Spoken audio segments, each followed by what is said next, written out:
안녕하십니까, 의원님? 안녕하세요, 서 PD님. 네, 반갑습니다. 일주일 동안 잘 지내셨고요. 네, 오늘 다룰 내용은 복지국가의 결혼 제도에 관한 것입니다. 준비를 좀 많이 하셨나요? 준비라기보다는 우리나라 사람들이 좀 관심을 가질 수 있는 이런 내용이라서 뭐 평소에 많이 정보를 좀 갖고 있었지요. 결혼 문화가 굉장히 많이 바뀌었습니다. 음, 예전에 제가 그때도 팟캐스트 제작하고 있을 때였는데, 그때 그 설문조사가 이런 설문조사가 있었습니다. 음. 나는 여성들한테, 30대 여성들한테 물어보는 질문이었는데, 나는 결혼을 안 하고도 아이를 낳을 생각이 있다. 여기에 무려 30% 여성들이 그럴 수 있다. 우리나라 저는, 얘기죠. 예, 저는 깜짝 음, 놀랐습니다. 한 3년인가 음, 4년 전쯤 얘기인데, 깜짝 음. 놀란 이유는 30%가 나왔다는 게 놀란 게 아니라, 어떻게 그런 질문을 할 수 있지? 이런 아마 거였는데, 이제 다른 나라들, 예전에는 성립 자체가 안 되는 질문이었죠. 그러니까 다른 나라들, 특히 이제 복지 선진국들 보면 네, 그 결혼 제도 또는 혼인 이런 거에 대해서 우리가 상상하지 못하는 또는 예상하지 못하는 이런 현실들이 있었기 때문에 그런 모습들을 아마 질문을 한번 던져본 것 같기는 해요. 네, 그러니까 우리나라 같은 경우는 아주 전형적인 유교 사상의 영향을 받아서 일처일부제 그리고 가족이라고 하는 또는 가정이라고 하는 이런 부분이 아마 틀에 박혀 있는 그래서 그런 생각을 감히 결혼하지 않고 아이를 낳는다는 거 또는 동거를 한다는 거가 사실은 굉장히 부담스러운 생각이었었던 거죠. 뭐 동거를 말씀하셔서 또 생각나는 거는 요즘에 이 일종의 결혼 풍속이라고 해야 될까요? 결혼 전에 동거를 해보고 결혼을 하는 게 대해서 어떻게 생각하느냐? 대략 50%가 긍정적입니다. 그게 무서운 게요. 무섭다기보다는 뭐 전화의 커다란 속도. 변화인 거죠. 네, 어, 그게 이제 무섭다라고 저는 표현을 했는데 그 한 가지 예가 있었는데 제가 아는 분이 네, 그 두 사람을 이렇게 이제 소개시켜주는 그러니까 주선. 결혼 정년기를 넘은 사람들이었었는데 네, 그 두 사람을 소개시켜 줬는데 그날 소개시켜 주고 나서 만나고 그 소개해 준 사람은 이제 빠졌겠죠. 네. 근데 두 사람이 만나고 나서 그날 밤 같이 잠을 잤다는 거야. 그걸 자만추라고 합니다. 그렇지. 잠을 자고 나서 잤다는 거야. 만남을 추구한다. 그래서 자만추라고 합니다. 맞아요. 그러니까 네, 잠을 잤다는 거야. 네. 그리고 나서 어떠냐 그랬더니 에이 안 사귀기로 했습니다. 라고 답이 오더라는 거야. 그래서 네네. 저는 그 얘기를 정말 깜짝 놀랬죠, 듣고. 어, 근데 그게 지금에 와서 보니까 대단히 많은 변화가 있는 거고 일반 사람들이 그걸 받아들이고 있는 것 같아요. 그래서 이제 아까 서 PD님이 말씀하셨던 것처럼 결혼하지 않고 아이를 낳는다는 것. 그리고 또는 만나서 일단 잠을 자보고 궁합을 맞춰보고 그리고 계속 사귈 건가 말 것인가도 결정하는 이러한 문화가 우리 사회에도 어느 정도 영향을 미치고 있다 이런 생각이 들어요. 그래서 뭐 소위 말해 섹스에 대한 얘기를 다루는 거에 대해서 이제 금기시되는 건 많이 없어진 것 같습니다. 그렇죠. 저런 얘기도 있더라고요. 그러니까 그 이유 중에 하나가 다른 거 다 맞는데 속궁합이 안 맞으면 그걸 어떻게 사냐. 서 대표님, 서 PD님 이런 생각 한번 해보셨어요? 그러니까 우리나라의 이혼율이 굉장히 많이 높아졌잖아요. 우리나라 이혼율은 근데 이제 항상 높았죠. 사람들이 이런 얘기를 해요. 그 이혼하는데 이유가 뭐냐 그러면 성격 차이다. 라고 네, 대답들을 많이 한다는 거야. 네, 근데 실제 이제 이혼하는 사람들 여기 몇몇을 만나서 얘기 들어보면 성격 차이라는 게 그냥 듣기 좋게 하기 위해서 성격 차이라고 얘기하는 거지 네. 실제로는 성의 차이다. 이렇게 얘기하는 사람들도 어, 있었거든요. 그 성격의 성자가 그 성이군요. 그렇죠. 그래서 그 성의 차이가 사실은 결혼을 유지시키는데 또는 그 결혼을 파탄내는데 굉장히 중요한 역할을 해왔던 게 사실 아닌가 이런 판단도 들어요. 저는 조금 다른 시각으로 말씀드리고 싶은 건 뭐냐면, 그러니까 부부 간의 갈등, 인간 간의 갈등이 있는 것처럼 부부 간에도 항상 갈등이 있게 마련이잖아요. 근데 그렇죠. 그런 갈등을 원만한 그 성생활을 위해서 또 풀어 나갈 수 있다라고 생각이 들더라고요. 맞아요. 그렇죠. 그러니까 그러니까 성이라고 하는 게 금기시되는 문제가 아니라 네. 부부 관계를 계속 유지시키고 또는 갈등도 또 때로는 완화시키고 또는 애정도 깊게 하고 이런 부분이 성적인 한 측면이 굉장히 어쩌면 중요한 요소를 자리하고 있는 그래서 거죠. 우리나라 옛말에도 이런 말이 있지 않습니까? 아무리 싸워도 부부는 한 입을 덮고 자야 된다. 맞아요. 그걸 굉장히 애둘러 표현한 거라고 생각이 들어요. 예, 예. 그래서 부부싸움은 칼로 물베기라고 하는 게 싸우고 나서도 같이 잠자리를 하고 또는 그 잠자리 하는 과정 속에서 또 갈등을 해소하기도 하고 네. 그리고 또 그런 거를 통해서 또 애정이 깊어지기도 하고 그래서 어르신들이 또는 선인들이 말씀하셨던 것처럼 부부는 잠자리를 따로 하면 안 된다라고 하는 게 우리 사회에서도 또는 우리 그 성인들에게서도 어쩌면 지켜져야 할 하나의 어떤 덕목 아닐까 이런 생각도 그쵸. 해봅니다. 그러니까 아무튼 좋은 관계를 유지하기 위해서는 원만한 성생활이 굉장히 중요하다는 얘기겠죠. 그런 거죠. 네. 그래서 저는 아까도 말씀하셨던 것처럼 서피디님 말씀하셨던 것처럼 스웨덴 같은 경우도요. 네. 젊은이들이 일단 만나면 자보고 사귈 것인가 말 것인가를 결정한다는 추세가 굉장히 강하다고 하더라고요. 저 예전에 그 미수다, 미녀들의 수다에서 나왔던 그 핀란드 출신 여자분 따루. 네. 그분이 그랬잖아요. 그 핀란드는 고등학생이 되면 그 학과 과정에, 수업 과정에 그 이성 친구하고 같은 방에서 지내는 그런 일종의 과정이 있대요, 실제로. 네. 예, 저- 남자친구 집에 가서 며칠 자고, 여자친구 집에 가서 며칠 자고. 음. 그게 아예 수업 과정 그게, 중에 있다고 하더라고요. 그게 이제 성에 대한 태도, 성에 대한 관점, 이게 우리 사회와는 엄청난 차이가 있는 거죠.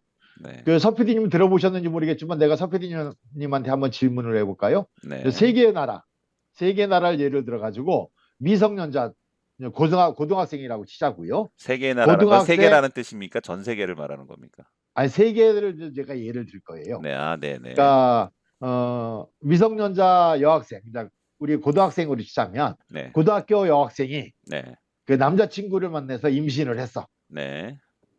이랬는데 세계 나라의 이제 부모들의 태도를 사람들이 아, 한번 얘기를 해보더라고요. 반응. 어, 반응. 그러니까 네, 하나는 미국, 그리고 하나는 우리 한국, 네. 그리고 하나는 스웨덴. 우리 서PD님 그 반응이 어땠을 것 같아요? 저의 반응이요. 그, 아니, 이 세 나라의 반응이 어떨 아, 거라고 생각이 드시는지. 일단 아직은 우리나라는 고등학생이 이제 여고생 임신했다는 거에 대해서는 좀 특이한 경우니까 부모 네. 입장에서는 굉장히 놀랐을 것 같고요. 네. 어쩌다가 그랬어? 뭐, 어느 놈이야? 뭐 이거 아닐까요? 한국은 지금 네. 아직까지는 그 미국은. 아직까지는 이럴 거고 미국은 네 인생은 네가 책임져야 되지 않겠니? 뭐 이런 건가? 네. 되게 개인주의가 발달한 나라니까.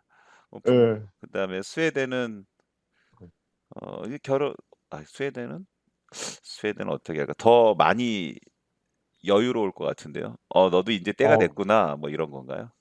그런 거예요. 보면은 네, 그 미국 같은 경우는 그렇게 한대요.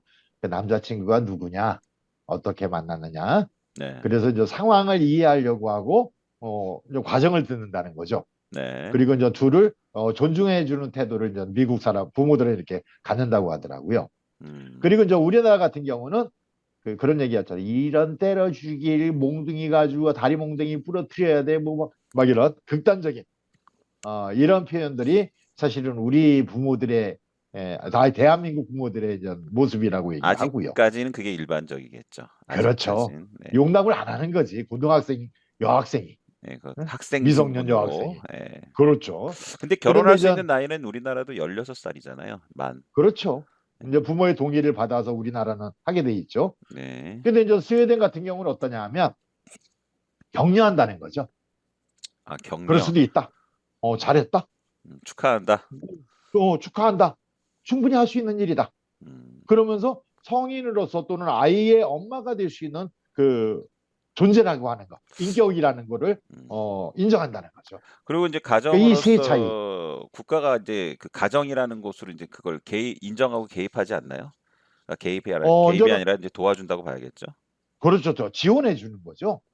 그러니까 예를 그게 가능했던 게 이제는 꽤 오래전에 스웨덴 같은 경우도 출산율이 굉장히 낮았거든요. 네. OECD 가입 국가들 중에서 하위권을 가고 있었단 말이죠. 그랬었죠. 우리나라가 지금 전 세계에서 최하위인 것처럼. 네. 근데 이제 0.7명. 지금 오, 대단합니다. 어, 근데 스웨덴은 지금 얼마냐 하면 1.9. 1.9. 그러니까 그 OECD 가입 국가 중에서 상위권, 최상위권에 가 있는 게 이제 스웨덴의 출산율이거든요. 그러니까 프랑스가 이게 제일 높죠. 프랑스가. 그럴 거예요. 이게 가능한 프랑스가 게 2.1명인가 그 정도 되는 거 알고 있습니다. 이게 가능한 게 아까 제가 말씀드렸던 것처럼 네. 그 미성년 아이일지라도 그 얼마든지 임신하고 출산할 수 있다는 이런 그 사회적인 분위기 그리고 그 임신을 하게 되면 그 임신한 사람에 대해서 사회와 국가가 아주 철저하게 지원해주는 이런 제도 자체가 지금의 출산율을 만들었다고 보여지거든요. 그리고 이제 이혼율에 대한 얘기를 좀 살짝 해야 되지 않을까요? 우리나라는 왜 어, 이혼율이 높고 북유럽 선진국이라고 하긴 좀 그렇네. 하여튼 북유럽이라고 할게. 음, 이제 선진국이라는 말은 우리나라도 어느 정도 선진국이라는 생각이 들어서 북유럽 음, 선진국보다는 그냥 북유럽 복지국가 이렇게 예. 북유럽 우리나라 이혼율이 복지국가보다 우리나라 우리나라는 이혼율이 왜 이혼율이 높나요? 높을까? 높다고 그러니까 우리나라 들었습니다. 이혼율이 높나요? 그래서 그걸 이제 좀 더 그러니까 사실은 맞는데 진실은 예. 아니라는 걸 알게 됐습니다. 그러니까 우리나라 통계적으로 통계 네. 수치적으로 보면 우리나라의 이혼율이 꽤 높게 나타나죠. 예. 근데 그게 그 이유가 있는 이상하잖아요. 건데, 네. 예, 그 그러니까 이유를 이유가 말씀해 있는 거죠. 주시는군요. 네. 서 PD님도 보셨는지 모르겠지만, 그 스웨덴의 결혼 제도가 우리하고는 좀 달라요. 많이 그러니까 다르죠. 우리나라는 비혼, 미혼, 뭐 기혼 이렇게 구분을 하잖아요. 네. 그러니까 그게 저는 뭐냐면 결혼하면 그 혼인 등록 신고 아니 혼인 신고를 해서 등록을 하게 되잖아요. 이런 네. 거를 이제 결혼한 부부다 이렇게 얘기하는데 그 이제 스웨덴 같은 경우는 영어는 이제 기프테 이렇게 돼 있는데 거기는 이제 발음이 이프테 이렇게 되더라고요. 이프테 네. 그다음에 그 삼보 삼보, 그다음에 세르보 이렇게 이제 세르보. 세 가지 용어가 좀 등장하더라고요. 커플 사이에 쓰는 용어인가 보죠? 그렇죠. 아, 네. 그래서 이제 이프테는 혼인한 사람들을 얘기하는 거고 혼인. 네. 그리고 삼보는 뭐냐면 그 혼인하지 않고 이제 같이 사는 거. 우리말로는 동거. 동거. 네네. 그다음에 세르보는 뭐냐면 그 사귀는 연인인데 각자가 아이들이 있어서 같이 결합하지 못하고 그 연인의 관계만 유지하는 그러니까 별거의 형태인 거죠. 연인인데 별거의 형태를 갖는 거. 이게 이제 세 가지 형태더라고요. 근데 여기서 이제 우리가 주목해야 할 거는 뭐냐면 네. 우리는 동거 이렇게 하면 예전에는 되게 거부감을 갖고 뭔가 순서를 지키지 않는 그리고 우리 사회 관습과는 좀 동떨어진 이런 생각들을 많이 해가지고 뭐 그 질시하든가 그 또는 색안경을 끼고 보든가 이런 모습들이 많았잖아요. 네. 그런데 스웨덴은 삼보라고 하는 동거 형태의 이 부부 관계가 커플 관계가 일반화되어 있더라고요. 그게 더 많지 않을까요? 그러니까 예. 되게 많은 거예요. 그러니까 그래서 사는 것도 자유롭지만 헤어지는 것도 자유로운 편이죠. 아 그래서 아까 서 PD님이 말씀하셨던 것처럼 이혼율을 잡히는데 통계를 하는데 그 스웨덴에서는 그 커플로서 이프테처럼 커플로서 등록 혼인 신고를 하잖아요. 네. 이 비율보다 삼보해가지고 동거하는 형태 이 형태의 비율이 훨씬 높은 거예요. 네. 그런데 혼인 신고한 사람들이 이혼할 때는 이 호적정 우리나라로 따지면 호적 정리를 해야 되잖아요. 네. 근데 스웨덴에서 삼보 그러니까 동거했던 사람들은 헤어지잖아요. 네. 그러면 한 사람이 그냥 집을 나가면 정리되는 거야. 그러니까 이혼 이혼 통계에 신고를 안 할 필요가 없는 잡히죠. 거죠. 그렇죠. 그러니까 네. 통계가 전혀 안 잡히는 거죠. 예. 그러니까 이혼율이 그래서 낮은 거죠. 그런 거죠. 그래서 실제적으로 그 나라 사람들 그 이제 통계청에서 얘기하는 건 뭐냐면 네. 삼보까지 이혼으로 계산을 하면 이혼율이 아마 세계 최고가 될 거다. 그렇죠. 오늘 그렇게 얘기의 핵심 얘기하더라고요. 중에 하나이긴 한데 제가 알기로는 그 북유럽 쪽에서는 평생에 이제 사람이 태어나서 죽을 때까지 반려자를 3번 정도 이렇게 변경한다고 그러더라고요, 평균. 그게 이제 삼보라는 제도가 있어서 좀 가능한 것 같아요. 네. 저도 깜짝 놀란 게 뭐냐면 스웨덴의 어느 가정이 이제 TV에 나오는 걸 봤는데 네. 아이들이 각각 다른 부모들의 아이들이 거기 있는 거야. 그러니까 예를 네. 들면 그 남자가 처음에 결혼했다가 어, 이혼하고 제가 이혼해가지고 낳은 이혼이란 말을 아이들. 쓰기가 좀 애매하네요. 같이 헤어진, 살다가 헤어졌다. 요 표현이 헤어진. 더 좋겠네요. 근데 그 사이에서 낳은 아이. 네. 그리고 또 여자가 그렇게 살다가 낳은 아이. 또 둘이 만나서 살면서 낳은 아이. 이렇게 세 아이들이 각각 다른 형태의 그 아이들인데 출생이 네. 그 아이들이 가족을 구성하고 있는데 전혀 어색함이 없다는 거죠. 예. 그거를 핀란드에서는 뉴 패밀리라는 용어로 쓴다 그러더라고요. 뉴 네, 패밀리. 네, 그러니까 이쪽도 네. 가족이 있고 저쪽도 가족이 있는데 그 가족이 합쳐져서 된 가족을 뉴 패밀리 이 개념을 그렇죠. 쓴다고 새로운 하네요. 가족이 구성된 거죠. 네. 그게 이제 우리 같은 경우는 아유, 저는 뭐, 저기는 뭐, 이렇게 해도 손가락질 하면서 비판할 수는 있겠지만, 또는 비난하긴 하지만, 그쪽에서는 그것이 일반적인 문화로서 정착되어 있기 때문에, 그게 전혀 어색하지 않은 거죠. 음. 그래서 두 번도 결혼하고, 세 번도 결혼하고, 네 번도 결혼하고, 우리처럼 혼인신고를 하는 게 아니라, 삼보의 형태, 즉, 동거의 형태로 이루어지니까, 통계도 잡히지 않거니와, 그것이 뭐 어떤 사회적으로 크게 문제가 되는 이런 게 아닌 거예요. 근데 우리가 이게 또 한 가지 보아야 할 거는, 네. 우리는 저 혼인신고를 해야, 네. 그 모든 권리가 보장되잖아요. 그쵸. 뭐 지금은 뭐, 보험이라든가 육아 재산 수당 관계도 뭐 그렇고, 이런 게 있죠. 그리고 또는 그 사실혼도 뭐 법적으로는 인정하긴 하지만, 네. 근데 스웨덴이나 북유럽 같은 나라들은 이 동거 형태도 그 복 부부로서의 존재를 인정해 줘요. 예 부부로서의 복지 혜택을 주죠. 똑같이 줘요. 그러니까 아동 수당이라든지 뭐 여성 육아 수당. 수당이라든지 육아 수당이라든지 이런 부분을 똑같이 준다는 거죠. 음. 그렇게 하니까 그쪽에 삼보 형태가 자리를 잡는데 굉장히 사회적인 그 복지 제도가 그들은 좀 기여하고 있는 거죠. 우리나라도 그렇게 점차 가고 있는 것 같아요. 그 흐름은 못 꺾을 것 같습니다. 갈 수밖에 없죠. 왜냐하면 비혼도 있고 미혼도 있고 또는 동거하다가 그 낳은 아이들도 또 생겨날 거고 네네. 이게 이제 우리나라도 그걸 어쨌든 사회적인 문제로서 해결해야 할 과제인 거죠. 그 JTBC에서 비정상회담이라는 프로가 있었어요. 각국의 남자들이 나와 가지고 자기 나라를 이렇게 얘기하고 성시경인가 누군가 이렇게 진행을 하는 건데 거기에 프랑스 사람인데 그 사람이 모 유튜브에 또 출연을 한 거예요, 친분 관계 때문에. 무슨 유튜브 채널 이름은 잘 생각이 안 나는데 거기 나와서 둘이서 이제 거의 친구 관계더라고요. 그 유튜브 채널의 주인은 운영자는 이제 프랑스 유학 갔다 온 사람인데 그 이제 프랑스 사람을 불러다가 이제 한국에 왔을 때 굉장히 특이했던 점이 뭐냐 이제 몇 가지를 얘기하는데 제가 한국에 왔을 때 좀 놀랐던 건 "어떻게 살아보지도 않고 결혼합니까?" 깜짝 놀랐습니다. 이렇게 얘기를 하더라고요. 예. 그 사람들한테는 우리가 되게 그 생소한 모습인 예. 거죠. 프랑스에서는 당연히 살아보고 이제 진짜 결혼해도 되겠구나. 그럼 그때 결혼을 결정하는데 여기는 결정해 보고 일단 결정부터 하고서 사는 거 보니까 그러다가 마음 안 맞으면 어떡해요? 이렇게 얘기를 하더라고요. 그런 거죠. 그러니까 우리나라 같은 경우는 뭐 옳다 그르다의 가치는 뭐 평가는 달리할 수 있겠지만 네. 사실은 성이라고 하는 순결이라고 하는 부분이 유교적인 관념에 의해서 굉장히 그 압도적인 지배를 이념에 있어서 압도적인 지배를 받아왔던 건 사실인 거죠. 그게 이제 그래서 권력을 가진 사람이 여성에 대한 그 힘이죠. 그런 그래서 거죠. 나타난 거죠. 그래서 그거를 뭐 악용이든 어쨌든 이용이든 네. 해가지고 그걸로 해서 뭐 여성을 지배하던 어떤 그 가족 관계를 때로 새로운 형태를 만들든 네. 성이라고 하는 문제를 어떤 순결주의의 입장에 그 사로잡히게 만들었던 거고 그래서 결혼도 안 했는데 잠을 잤어?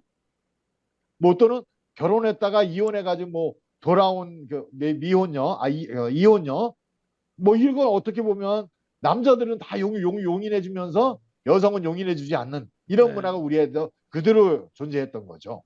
근데 아 지금도 저는 그런 생각이 좀 들어요. 우리가 이제는 그 아까도 초반에 말씀드렸지만 그 동거하는 문화 또는 이혼하는 문화 이거에서 그 남자들에 대해서 편견은 없는데 아직도 여성들에 대해서는 한쪽에 낙인을 찍고 있는 모습이 아직도 우리 사회는 음. 존재하고 있지 않은가. 그렇 뭐 둘 다 존재하긴 하지만 여성 쪽이 더 그렇죠. 안 좋은 시각으로 보는 게 되죠. 그런 거죠. 그래서 이제 오죽하면 이런 게 우리 사회 문화를 단편적으로 보여주는 건데 부부가 살다가 남편이 교통사고로 돌아가셨어. 예전에 보자면. 네. 그러면 그 사별해서 자기들은 저 뭐라 그래 미망인이죠. 네. 미망인이 네. 사별해서 살면서 이렇게 얘기한다는 거예요. 내 남편이 죽었는데 자기가 죽인 것도 아니고 죽었는데 지금 내가 살아가면서 느끼는 거는 우리 남편이 교통사고 나서 그 누워서 일어나지 못할지라도 목숨은 붙어 있으면 좋겠다. 이렇게 표현을 음. 한다. 아 그리고요. 미망인이란 단어 진짜 너무 차별적 단어 같아요. 미망인. 아 이게 뭡니까 그렇죠. 이게. 차별적 안일 밑자에 단어죠. 죽을 망자 아닙니까 이게. 예. 그래서 저는 아. 그게 왜 아직 그런 죽지 않은 표현을 여인. 이게 하느냐. 뭔 소리야 이게. 왜 그런 표현이 나오냐 하면 네. 우리 사회적인 차별이 되게 아직도 심하다는 거죠. 그러니까 남편이 없는 여자. 네. 이렇게 돼가지고 지금도 이혼해가지고도 돌아온 그 뭐 돌싱이라고 얘기하나요? 이런 부분에서도 이제 편견이 존재하긴 하지만 심지어 그 사별해가지고도 홀로 된 여성도 편견을 가지고 바라보는 게 우리 사회의 현실 아닌가 이런 생각이 들어요. 네. 아무튼 뭐 걱정이 아니 뭐 문제가 현재도 존재를 하고 앞으로 음. 개선되어 나가긴 하겠지만 이런 얘기를 자꾸 해야지 남녀 차별도 더 없어질 것 같고 근데 사실 마지막의 목표는 그거 같아요 저는. 출산율을 높이는 것 같아요. 국가가 아, 어떤 형태의 결혼 제도건 인정을 하고 거기서 태어난 아이를 책임져 준다는 거. 그렇죠. 그게 저는 제일 중요하다고 생각하는 게 뭐냐면 아이에 대해서 국가와 사회가 책임을 져주는 것. 네. 그러니까 이게 이제 아까도 말씀드린 것처럼 그 우리처럼 결혼 제도에 묶여가지고 결혼을 하든 아니면 결혼 제도에 들어가지 않고 동거를 하든 네. 아니면 동거를 하지 않고 뭐 따로 살면서 또 아이를 낳을 수도 있는 거니까 네. 낳든 이 사회의 한 구성원들에 의해서 태어난 아이들은 어떤 형태로도 국가와 사회가 그 아이들에 대해서 책임을 져줘야 한다. 이게 기본 원칙이어야 된다고 생각이 듭니다. 네 그래서 맞습니다. 요즘 보면은 출산율을 높이기 위해서 뭐 지난번에 말도 되지 않는 뭐 아이 셋을 낳으면 군대 병역 면제를 시켜주겠다. 네. 또 아이 다 탈출산 부모의 그 아이 부부에 대해서는 뭐 상속세를 뭐 면제해주겠다. 이런 정말 말도 안 되는 이런 얘기들을 하는데 저는 그런 논의가 또는 그런 정책이 제시되는 현실을 그래도 한 측면에서는 긍정적으로 봐야 된다는 거죠. 왜냐하면 그 제도는 옳지 않지만 적어도 출산율을 높여야 한다는 어떤 사회적인 합의를 이끌어내기 위해서 정말 노력하고 있는 이렇게 긍정적인 모습을 좀 받아들이고 그리고 제가 더 말씀드린다면 그냥 돈 몇 푼 주고 또는 군대 면제해주고 또는 상속세 면제해주고 이런 문제가 아니라 내가 아이를 낳았을 때 그 태어난 아이가 적어도 이 사회의 성인으로서 배출될 때까지는 모든 부분에 있어서 국가와 사회가 적어도 책임지어 줄 때 아이를 낳는 부담, 아이를 양육하는 부담 이런 부분이 부부에게서 해소되어지고 이럴 때만 출산율이 올라갈 거다. 이렇게 좀 아주 강하게 주장하고 싶습니다.